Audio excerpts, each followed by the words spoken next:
Welcome back to the Infinite Endurance Podcast. This is your host, Philip J. Sebastiani. And on today's pre-race episode for the Big Texas Ultra 100K Championship, I have Maria Haynes. How are you doing? I'm good. Good. Thanks for having me on. Yes, Maria qualified, correct me if I'm wrong, at the East Texas Ultra. Yep, that's right. That's right. And Maria, I'm really just excited for you to come on today and talk to us about kind of your background a little bit, your preparation going into this race in particular. And I want to start off that with, for folks who may not know you, tell us who you are and why you chose to do the Big Texas Ultra Championship this year. Um, I'm fairly new to running. I started running in June last year. So I just fell in love with the sport, and I'm pretty competitive. So immediately started looking for races, and I found Texas Outlaw Running, and I just thought it sounded like a fun concept. So yeah. Yeah, so are you also planning then to collect the rest of the medals in the series I at some point? don't know. I only did one this year.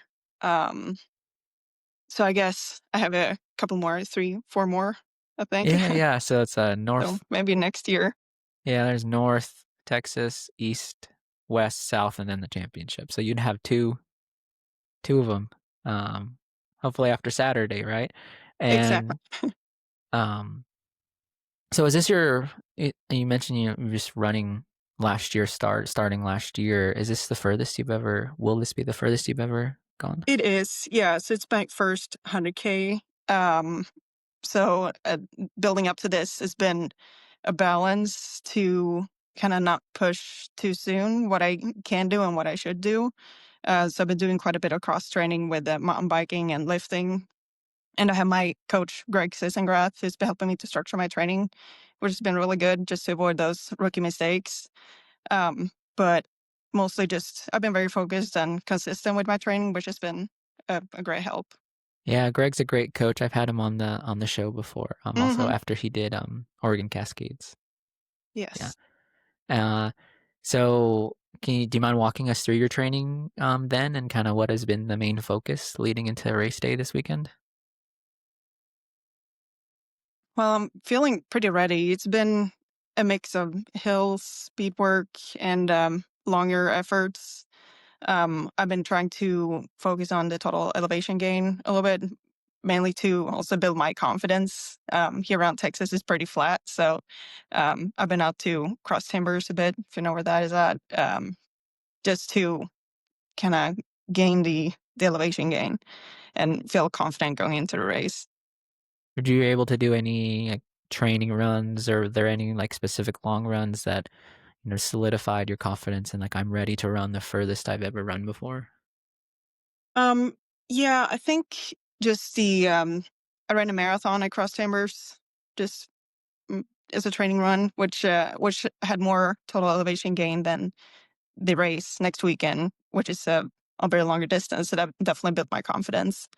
And then overall, I think the speed work has built my confidence and just be able to feel fresh at higher paces throughout my longer runs. So I definitely feel the fittest ever been, which is a good feeling stepping into the race. Well, that's great. So maybe just a little bit more about your past. So only a year into ultra running, is that right? Or like did you run Hmm. before Yeah, or no, I mean, I used to run a little bit when I was younger. Then I've been doing wrestling, jiu-jitsu, just in the gym a lot. So I didn't start running. I didn't start from zero. It's just been a shift to build up those running muscle in my ankles and knees and getting stronger. yeah, I love it. I'm really excited to see how Saturday goes for you. Again, longest you've ever gone, and I'm sure it's going to be an excellent day out there. How are you looking at like pacing and fueling for Saturday? Um, I will probably stick to things I have had before, which just gels, crackers, and crustables. But the fueling is still fairly new too. I'm still trying things out it will be my fourth ultra that I've ever done. So I'm still experimenting, but sticking to things I know has worked in the past. Um, and then with the pacing, I guess I don't really know how I'll feel at mile 50. So it's all guesswork a little bit, but I know how I felt when I finished my last 50K, then I still felt strong. So that kind of gives me an idea of what I can do. Um, so we'll see how it goes. Yeah, so, Texas Outlaw is really good about, showing their courses ahead of time, like, you can hmm really see the profile ahead in this year. Is there any part of the course that you think that will be a challenge for you, or do you feel like you're really prepared to tackle this new version of the championship course?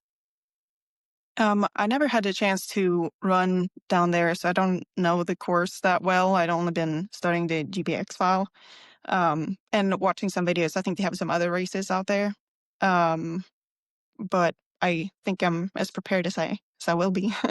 That's awesome. It sounds like you've been doing your homework, and I love to hear that, to hear, the preparation and, like, Yeah, this I get year's. pretty nerdy and into the planning. It makes me less nervous. The more I plan, the less nervous I get. So, Oh, definitely. I think there's a lot of folks like that in the ultra running world. I'm one of them right. too. I like overplan with the spreadsheets or with the making sure my crew knows this and that. And really then let's kind of roll into crew or a support team. Will you have one there for this? No, I'm going down solo, so I'll prepare drop bags.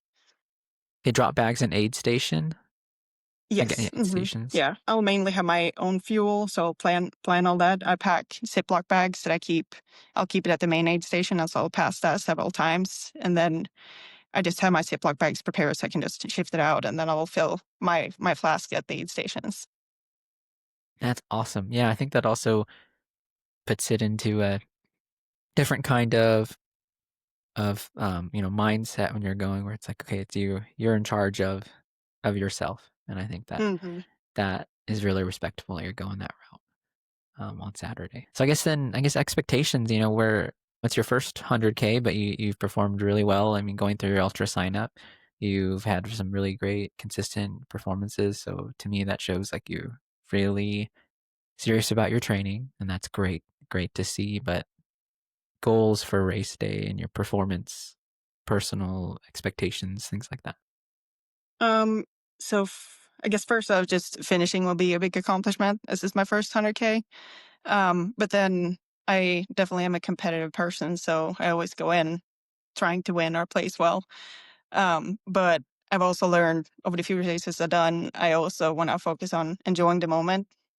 And I like to think like 50-50, having fun and going for the win or a good placement. Because then if I don't win, I still had fun. And if I win but had a horrible time, probably not if I won, but then, yeah, I at least got that. Um, but yeah, definitely want to enjoy the time. Yeah, and from what I've read about the course, it seems, and even looking for the into the weather this weekend, it seems like it's gonna be really favorable Yes, to yes, have some that's good very nice. running out there. hmm Yeah, is there anything in particular besides racing that you're looking forward to this weekend? Maybe the community or anything like that?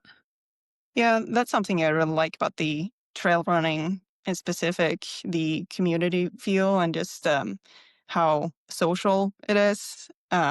So that's definitely a part I enjoy. And I know some other runners that I met before at races, so it's fun to catch up with them. Yeah, yeah, and I guess would this be your second Texas Outlaw running race? Yep. You've done? Okay. Yeah, actually, well, because we still have the time, why don't can I kinda hear about your experience from the East Texas Ultra and how that race went for you? Well, I actually had a really bad day that day, and I went out way too fast, and it was super humid that day. So it was not my greatest performance, but at least I got to learn a lot. And that's also where I learned that I definitely want to focus on having fun because afterwards I felt like it was a wasted opportunity to enjoy running, which is the most important thing at the end of the day. But I definitely learned a lot to not go out too fast. That's pretty obvious, but I think everybody does in a ways at some point. Um, So it was a good race. It was fun. Yeah, it's definitely one of those kind of things we have to learn in the sport, the pacing. Over it, For sure. and I had some friends who actually ran East Texas this year too, and they said it was so hot and so humid, and It was super humid. Yeah. like they said, just standing there before the Right. race, it Yeah, was which is like almost worse than just the heat sometimes. yeah. Yeah, well, thank you, Maria, for coming on, and, I have really one last question for you, about Saturday, and it's if you could sum up your mindset in one word heading into the Big Texas Ultra Championship, what would it be? Mm, gosh, just having fun. I don't know.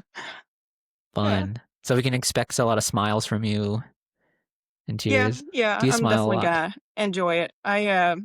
In my training, I train. I'm consistent. I train hard, and then I know when I go into the race, I've done everything I can to prepare and do well at the race.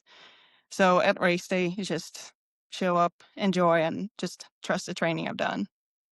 And then either if it works great, then it works great. And if I have a bad day, then at least I know that I've done everything I can to perform well on that day. And then things will happen and we'll see how it goes. But I'm excited. Yes, yes. So we're excited to see how you do this weekend at the championship, and we'll be cheering you on and wishing you the best. Thank you.